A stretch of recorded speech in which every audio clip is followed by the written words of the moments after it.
صلوا علی الحبیب صلی اللہ علی محمد صلی اللہ علیہ وسلم۔ ہم مسلمان لا الہ الا اللہ محمد رسول اللہ صلی اللہ تعالی وسلم، ہم اللہ پر ایمان لائے، اس کے رسول پر ایمان لائے۔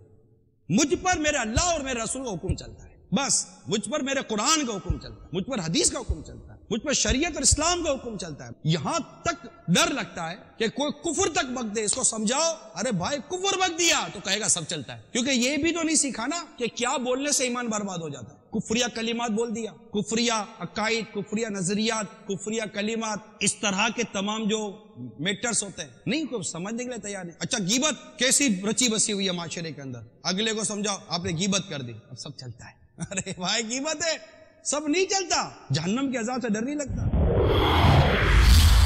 قبر میں جائیں گے ڈر نہیں لگتا۔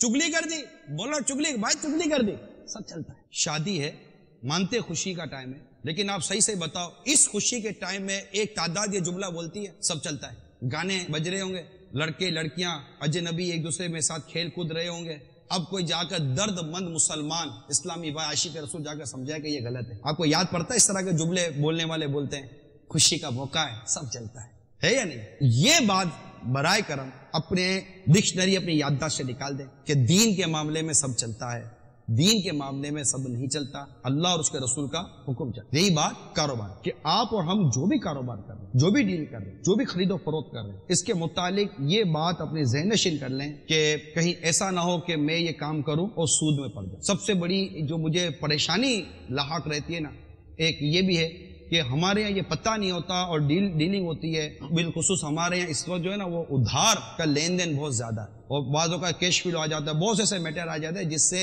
آدمی سود میں پڑ جاتا ہے۔ اب وہ کوئی سود میں پڑ جائے، اس کو سمجھا یار سود میں پڑ جائے، وہ بولے گا سب چلتا ہے، بتاؤ تکلیف نہیں ہوگی یار؟ یہ کہنا بند کر دیجئے کہ سب چلتا ہے۔ ایسا نہ ہو، اللہ نہ کرے، اللہ نہ کرے ہم اس بے باکی میں، یہ بے باکی مثال کے طور پر آپ کہیں انویسٹمنٹ کرنے کے لیے جا رہے ہیں اور آپ کو کوئی تجربے کار آدمی آ کر بتا رہا ہے کہ بھائی یہ کاروبار مت کرو، تمہارا لاس ہو جائے گا، آپ اس کو بولو گے سب چلتا ہے؟ آپ صحیح سے بتاؤ یار، آپ اس کو بولو گے سب چلتا ہے؟ نہیں بولو گے۔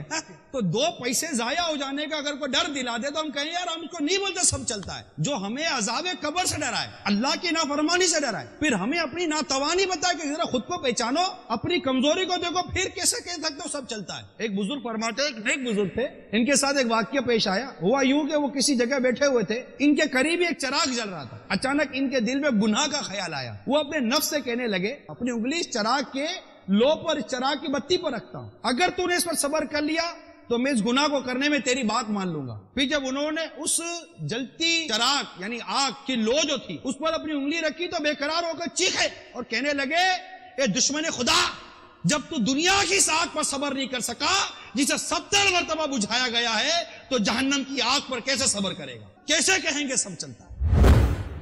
یعنی جواب وہ دیں جو اللہ کی بارگاہ میں دے سکتے۔ قبر کے اندر سوالات ہوں گے تو کیا کہیں گے سب چلتا ہے؟ قیامت کے دن سوال ہوگا تو کیا کہہ سکیں گے معاذ اللہ سب چلتا ہے؟ نہیں کہیں گے نا کہ یہ سب چلتا ہے، یہ نہیں، جواب ہی نہیں ہے یہ۔ ہم اپنی کمزوری کو دیکھیں، لائٹ چلی جائے، ابھی گرمی ہوتی ہے تو پھنس جاتے ہیں، اب ایسا کمزور آدمی وہ جواب کیسے دے سکتا ہے؟ قبر کی گرمی یاد نہیں آئے گی کیا؟ قیامت کا حساب یاد نہیں آئے گا؟ اور یہ کئی سیدھی سی بات ہے، چاہے بات میں کاروبار کی کروں، چاہے میں نماز قضا کرنے کی کروں، یا سود کی کروں، رشوت کی کروں، ملاوٹ کی کروں، کسی بھی ناجائز اور گناہ اور حرام کام کی بات کروں گا، تو ڈیفینیٹلی بات ہے کہ آفٹر آل لعنت اسی جگہ پر ہے نا، خوف خدا، کہ خوف خدا ہونا چاہیے بندے کے اندر۔ جب بندے کے اندر خوف خدا ہوگا وہ اللہ سے ڈرے گا، جب اللہ سے ڈرے گا تو یہ جملہ نہیں بولے گا کہ سب چلتا ہے، وہ یہی کہے گا یار جس کو سمجھا دیا جائے کہ یہ مت کرو، یہ اللہ کی نافرمانی ہے، تو وہ رک جائے گا کہ میرے رب کی نافرمانی ہے، اللہ اکبر، میں اپنے رب کی نافرمانی کیسے کروں گا، میں اپنے رب کو ناراض کیسے کروں گا؟ کہ اللہ تبارک و تعالیٰ ناراض ہو جائے تو بندے کے ایمان کے برباد ہونے کا خوف ہے۔ اب یہ جنرل پرابلم ہو گئی ہمارے یہاں،